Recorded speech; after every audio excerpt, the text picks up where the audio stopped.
வணக்கம் மக்களே. வழக்கம் போல பரபரப்புக்கும் சுவாரஸ்யத்துக்கும் கொஞ்சமும் பஞ்சம் இல்லாம ஏகப்பட்ட விஷயத்தை உங்களுக்காகவே கொண்டு வந்திருக்கோம். தர்பாரை தொடங்கிடலாமா?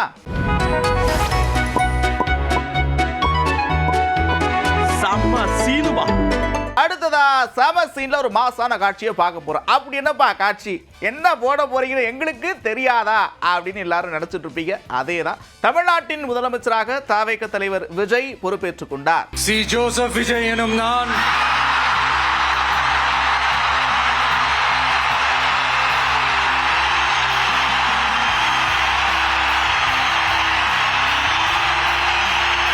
சட்டப்படி அமைக்கப்பெற்ற இந்திய அரசியல் அமைப்பின்பால் உண்மையான நம்பிக்கையும் மாறா பற்றும் கொண்டிருப்பேன் என்றும் இந்திய நாட்டின் ஒப்பில்லாத முழு முதல் ஆட்சியையும் ஒருமையையும் நிலை நிறுத்துவேன் என்றும் பலதரப்பட்ட மக்கள் அனைவருக்கும் நேர்மையானதை செய்வேன் என்றும் ஆண்டவன் மீது ஆணையிட்டு உறுதிமொழிகிறேன். பொறுப்பேற்ற உடனே அடி போலி அப்படின்ற மாதிரி அதிரடி நடவடிக்கையில இறங்கி இருக்கிறாரு. முதல் 3 முத்தான கையெழுத்து. அப்படி என்னப்பா கையெழுத்து அப்படின்னா, 200 யூனிட் இலவச மின்சாரம், பெண்கள் தொடர்பான பாதுகாப்பு, போதைப் பொருள் ஒழிப்பு, இப்படி ஏகப்பட்ட விஷயங்களுக்கு உத்தரவிட்டிருக்கிறார். மாண்புமிகு தமிழ்நாடு முதலமைச்சர் அவர்கள் 2 மாதங்களுக்கு 500 யூனிட் வரை பயன்படுத்தும் வீட்டு மின் நுகர்வோர்களுக்கு 2 மாதங்களுக்கு 200 யூனிட்கள் கட்டணமில்லா மின்சாரம் வழங்கும் ஆணையிட்டுள்ளார். மாண்புமிகு தமிழ்நாடு முதலமைச்சர் அவர்கள் பெண்களின் பாதுகாப்பினை மேம்படுத்தும் பொருட்டு தடுப்பு மற்றும் பாதுகாப்பு யுத்திகளை முதன்மை மற்றும் ஒற்றை இலக்கை கொண்டு செயல்பட சிங்கப்பெண் சிறப்பு அதிரடி படையை உருவாக்குவதற்கு ஆணையிட்டுள்ளார். தமிழ்நாட்டில் போதைப் பொருட்கள் தொடர்பான குற்றங்களை கண்டுபிடித்து கடுமையான நடவடிக்கைகளை எடுக்கும் பொருட்டு அனைத்து மாநகரம் மற்றும் மாவட்டங்களில் போதைப் பொருட்கள் தடுப்பு படை அலகுகளை உருவாக்குவதை குறித்து ஆணையிட்டுள்ளார் மாண்புமிகு தமிழ்நாடு முதலமைச்சர் அவர்கள். இப்படி எல்லாரும் ஆரவாரமா செலிப்ரேட் பண்ணிக்கிட்டு இருக்க உணர்ச்சி பெருக்கோட ஒரு விஷயத்த சொல்றாரு. என்ன சொல்றாரு அப்படின்னா, நான் ஒன்றும் மன்னர் பரம்பரையிலிருந்து வந்துடல, எனக்கும் பசி ஏழ்மை இதெல்லாம் தெரியும் அப்படின்னு உருக்கமா பேசியிருக்கார். என் நெஞ்சில் குடியிருக்கும்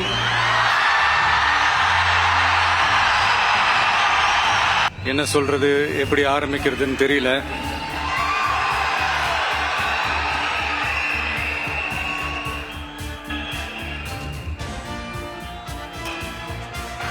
சினிமாவில் எப்படியாவது கஷ்டப்பட்டு வெற்றி அடையணும்னு இருந்த ஒரு சாதாரண அசிஸ்டன்ட் டைரக்டருக்கு பிறந்த ஒரு பிள்ளையா எனக்கும் வாழ்க்கையில் வறுமைனா என்னன்னு எனக்கு நல்லாவே தெரியும், பசினா என்னன்னு எனக்கு நல்லாவே தெரியும். நான் ஒன்றும் பெரிய மன்னர் பரம்பரையிலிருந்துலாம் வந்துடல. உங்களை மாதிரி தான், உங்களில் ஒருத்த மாதிரி தான், உங்கள் குடும்பத்தில் ஒருத்த மாதிரி தான், உங்கள் புள்ள மாதிரி தான், உங்கள் மகன் மாதிரி தான், உங்கள் அண்ணன் மாதிரி தான், உங்கள் தம்பி மாதிரி தான். இந்த நாளுக்காகத்தான் இத்தனை நாளா காத்திருந்தோம் அப்படின்னு தாவேக்க தொண்டர்கள்லாம் உற்சாக மிகுதியில் இருக்கக்கூடிய சூழல்ல தனக்கு ஆதரவா இருந்த உறுதுணையா இருந்த எல்லாருக்கும் நன்றி சொல்லியிருக்கிறார். சினிமாவில் எனக்கு ஒரு மிகப்பெரிய ஒரு இடத்த ஒன்று கொடுத்தீங்க. அதையெல்லாம் விட்டுட்டு உங்களுக்காக நன்றி கடன் செலுத்துறதுக்காக அரசியலுக்கு வந்த உங்க விஜய, இந்த விஜய, நீ வா விஜய், நாங்களா இருக்கோம், பாத்துக்கிறோம். விஜய் தம்பி நீ வா, நாங்க இருக்கோம்.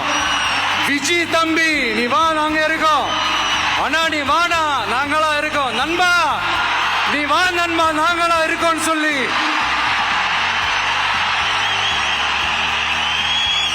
அவ்வளவு அன்பா அவ்வளவு உறவா என்ன ஏத்துக்கிட்டீங்க. எல்லா வீட்டில் இருக்கக்கூடிய குட்டீஸ் நண்பா நண்பீஸ்க்கு நன்றி சொல்லியிருக்கிறாரு. அவங்களுடைய வருகாலத்துக்கு ஏற்ற மாதிரி திட்டங்கள்லாம் தீட்டப்படும் அப்படின்னு உறுதியளிச்சிருக்கிறார். இப்படி ஒரு சூழலை ஏற்படுத்தி கொடுத்த தமிழ்நாட்டு மக்கள், ஒட்டுமொத்த மக்கள், உங்கள் அனைவருக்கும் இந்த நேரத்தில் என்னுடைய நன்றி. இன்னொருத்தவங்களுக்கு முக்கியமா நான் நன்றி சொல்லணும். அது இந்த விஜய் மாமாவோட குட்டி நண்பா நன்றி.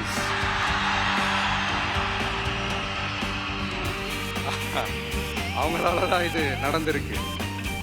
உங்களுக்கு எப்படி நன்றி கடன் செய்யணும்? உங்களுக்காக உங்க ஃபியூச்சரை மைண்ட்ல வச்சுக்கிட்டு எல்லா நல்ல விஷயங்களையும் உங்களுக்காக இந்த விஜய் மாமா செஞ்சு கொடுப்பான். கான்ஃபிடென்ட்டா இருங்க. அப்புறம் அடுத்து இவங்களை மறந்துட முடியுமா?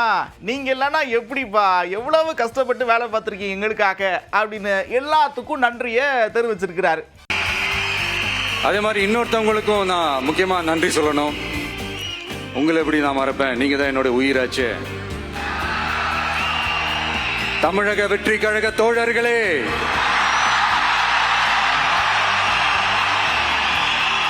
உண்மையில சொல்லணும்னா நீங்க இல்லைன்னா எதுவுமே இல்லை. என்னோட கழக தோழர்களுக்கும் கழக நிர்வாகிகளுக்கும் வாக்கு சாவடி முகவர்களுக்கும், மை டியர் வர்ச்சுவல் வாரியர்ஸ், உங்கள் அனைவருக்கும் கோடான கோடி நன்றிகள். வாங்க எல்லாருமா சேர்ந்து ஒரு ஃப்ரெஷ் கவர்னன்ஸ், ஒரு நியூ கவர்னன்ஸ் ஒன்று கொடுப்போம். This is a new beginning.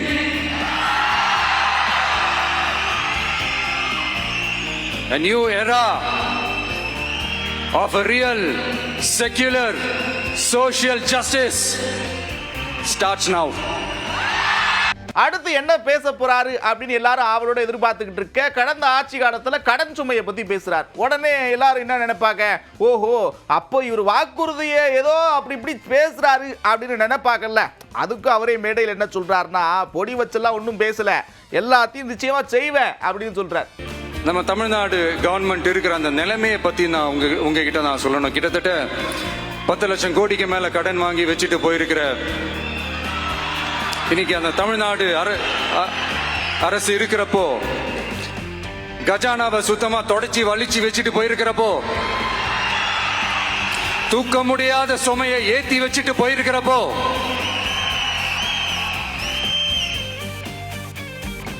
அப்படிப்பட்ட ஒரு நிலைமையில தான் இந்த பொறுப்பை நம்ம கையில் எடுத்திருக்கிறோம்.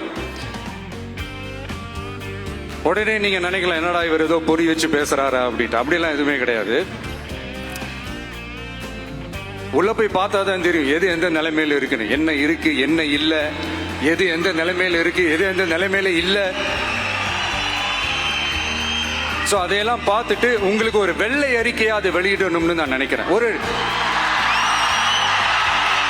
ஒரு டிரான்ஸ்பரண்டான ஒரு கவர்மெண்டா, அதாவது இன்னைக்கு நம்ம தமிழ்நாடு கவர்மெண்ட் இந்த நிலைமையில தான் இருக்கு அப்படின்றத உங்ககிட்ட சொல்லிட்டு I just want to take it forward from there. எல்லாம் முடிஞ்சதுக்கு அப்புறம் அடுத்து எங்க கிளம்பினாரு அப்படின்னா, அரசு வாகனத்துல தேசிய கொடி பொருத்தப்பட்ட அந்த வாகனத்துல தலைமைச் செயலகத்தை நோக்கி போறாரு. அங்க காவல்துறையினர் மரியாதை கொடுக்கறாங்க, அதை ஏத்துக்கிறார்.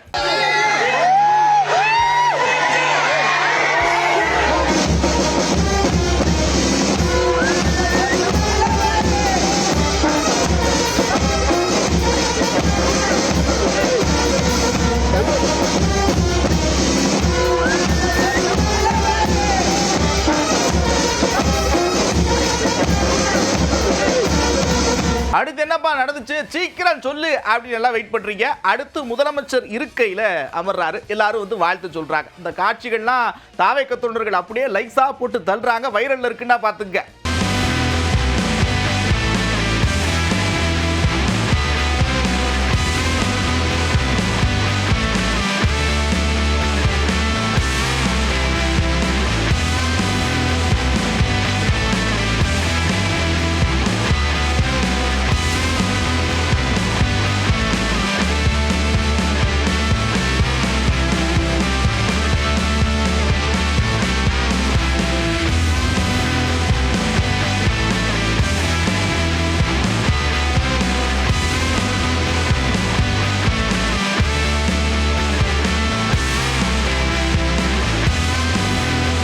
அடுத்து பாருங்க, இன்னைக்கு என்ன நாள், அன்னையர் தினங்க.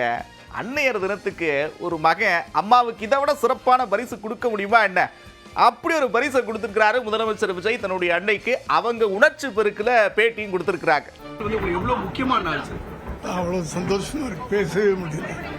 இன்னைக்கு ஒரு முதல் நாளே பல முக்கியமான கையெழுத்து முக்கியமான ஒரு ஸ்பீச்சை டெலிவரி பண்ணார் முதலமைச்சர். இன்னும் நிறைய பண்ணுவார். I interviewed on how happy are you? I am so happy. Today Annai Dinam, the Mother's Day. I am so happy. This is the best gift you got from your son on Mother's Day, madam. Your son will be the Chief Minister of Tamil Nadu. In Tamil, can you say something for the people of Tamil Nadu to Vijay? அப்புறம் பார்த்துக்கலாம். Your happiness. Vijay is the Chief Minister. Yeah. I am very happy. பார்க்கலாம். இதற்கு இடைப்பட்ட நேரத்தில் உயரதிகாரிகளோட சட்ட ஒழுங்கு தொடர்பான ஆலோசனைகளை நடத்தி முடிச்சுட்டு அடுத்து என்ன தெரியுமா ஜட்ஜார் பெரியார் திடலுக்கு போய் மரியாதை செஞ்சிருக்கிறார்.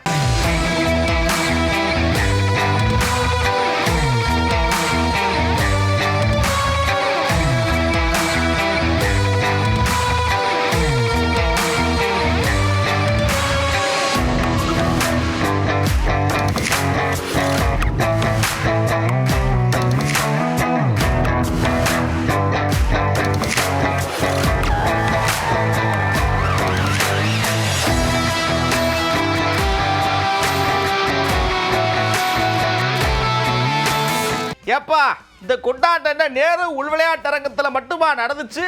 தமிழ்நாடு முழுக்க நடந்துச்சப்பா. நாங்கெல்லாம் பட்டாசு வெடிச்சோம், இனிப்பு கொடுத்தோம், அப்படி ஆரவாரமா செலிப்ரேட் பண்ணோம் அப்படின்ற மாதிரி தமிழ்நாடு முழுக்க கொண்டாட்டம் களை கட்டி இருக்கு.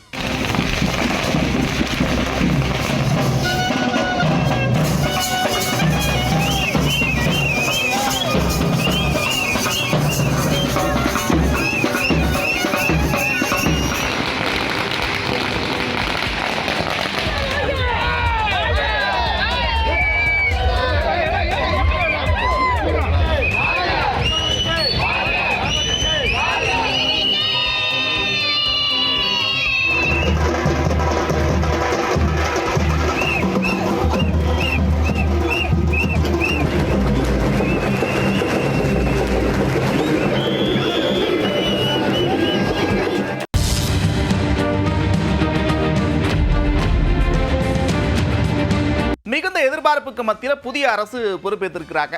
மக்கள்கிட்ட ஏகப்பட்ட எதிர்பார்ப்பு இருக்குல்ல.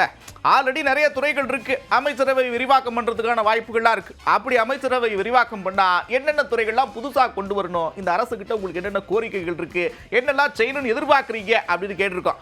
மக்கள் பலவிதமான கருத்துக்களை சொல்லியிருக்கிறாங்க. பாப்போமா? என்ன கிட்ட செஞ்சாலும் அவங்க மக்களுக்கு நல்லா செஞ்சா போதும். நாடு நல்லா இருக்கும். எனக்கு எது வேணாம், பெண்கள் பாதுகாப்பு விஷயம். பெண்கள் பாதுகாப்பு துறைக்கு ஒரு அமைச்சர் அமைச்சா நல்லா இருக்கும். போதை கலாச்சாரத்தை ஒழிக்கணும் முற்றிலும். அதுக்கு ஒரு தனி ஒரு லாக்கா ஒதுக்கி அதை ஒரு கட்டுக்குள்ளே கொண்டு நல்லா சிறப்பாக பண்ணோம்னா ஒரு மிகப்பெரிய ஒரு சந்தோஷமா இருக்கும். வரியிலிருந்து எல்லாமே கூடுனதா இருக்கு. இதை ஏழை எளிய மக்கள் பாதிக்காத அளவுக்கு கொண்டுகிட்டு வரோம். ஏழை எளிய மக்களுக்கு நல்லதா செஞ்சா போதும். சரி, என்ன வாக்குறுதி கொடுத்தாலும் வாக்குறுதி செஞ்சு நல்லதாக செஞ்சா ரைட்டு மக்களுக்கு. அதை ஏழை எளிய மக்கள் எல்லாம் தாங்கள் நல்ல ஒரு நிலைக்கு கொண்டு வர வேண்டும். புதியதாக வீடு வழங்க வேண்டும். அவங்களுக்கு தேவையான உதவிகள் எல்லாம் செய்ய வேண்டும்னு அரசை நான் தாழ்மையுடன் கேட்டுக்கொள்கிறேன். கிராமப்புறத்தில் சில வேலைக்கு ஆட்கள் கிடைக்கல. விவசாயம் மிகவும் பாதிக்கப்படுது. அதனால விவசாயிகளுக்கு கூலி ஆட்கள் முறைப்படி கிடைக்கிறதுக்கு ஏதாவது ஒரு நல்ல ஒரு தீர்வு இந்த 100 நாள் வேலை திட்டத்தின் மூலமாகவும் ஏதாவது ஒரு விதத்தில் செய்யணும். சாதி ஒழிப்புக்கு அப்படின்னு சொல்லி காவல்துறையிலே ஒரு தனி பிரிவு கொண்டு வந்தால் இன்னும் நல்லாயிருக்கும். கல்விக்கு முக்கியத்துவம் கொடுத்த கடந்த அரசு முக்கியத்துவம் கொடுத்தது, அதையே ஒரு தொடரணும்னு நம்ம எதிர்பார்க்குறோம். கல்வி மிக முக்கியமான ஒன்று. அதுபோல் மாநில சுயாட்சி உரிமைகளை ஒருபோதும் விட்டுக் கொடுக்காத அளவுக்கு முதலமைச்சர் செயல்பட்டால் அது ரொம்ப வரவேற்கத்தக்கது. மழைக்காலங்களில் நெல் கொள்முதல் நிலையங்களில் நெல் மூட்டைகள் மழையில் நனைந்து முளைத்து வீணாகின்றன. இவற்றை கட்டுப்படுத்துவதற்கு புதிய கட்டிடங்களை கட்டித்தர வேண்டும். இளைஞர்களுக்கு வேலைவாய்ப்பு, சுயதொழில் செய்ய வாய்ப்பு, நிதியுதவியை அளிக்கிறது, இது சம்பந்தமான வேலைகளை முன்னெடுக்கிறது நல்லாயிருக்கும். வேலை வாய்ப்பில் சம உரிமை தரணும். அப்புறம் இந்த அரசு பள்ளியோட தரத்தை வந்து உயர்த்தணும். பெண்களுக்கு வந்து வட்டியில்லா கடன் கொடுக்கணும். அப்புறம் என்ன ஜாலியா சிரிச்சுட்டு ரசிச்சு பார்த்துருப்பீங்க. ஆனா கடை முடுற நேரம் வந்துருச்சு. மறுபடியும் இதே மாதிரி ஒரு தர்பார்ல உங்களை சந்திக்கிறேன். அதுவரை விடைபெறுவது நான் நந்தா. இது 18 தர்பார். ராஜாதி ராஜ ராஜ மார்த்தாண்ட